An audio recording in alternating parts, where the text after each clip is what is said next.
এই গাইস, আমরা আছি বিচের পাড়ে। এখানে একটা টোল আছে অনেক বড়। টোল মানে দত্ত। এই দেখো, অনেক ভয়ানক।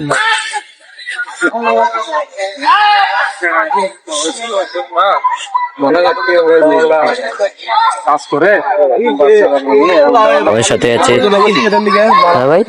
আবর্জনা কি তুমি কন্টেন্ট বানাচ্ছ? হ্যাঁ ভাই,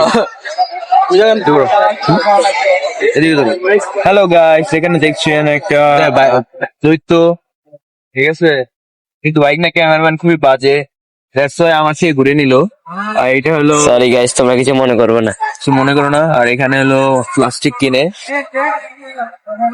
সবাই বাড়ি থেকে প্লাস্টিক কিনে এখানে বিক্রি করে দিবে, বাসা থেকে আবর্জনা এনে এখানে জমা দিবেন, যেন এখানে একটা দৈত্য আরেকটা হতে পারে, আপনি রিচ হয়ে যাবেন, দোস্তর বাচ্চা হতে পারে। Yes, bro. ছেলে না মেয়ে? হ্যাঁ, দৈত্য কি এটা ছেলে হতে পারে। না না, মেয়ে মেয়ে। তুই কেমনে বল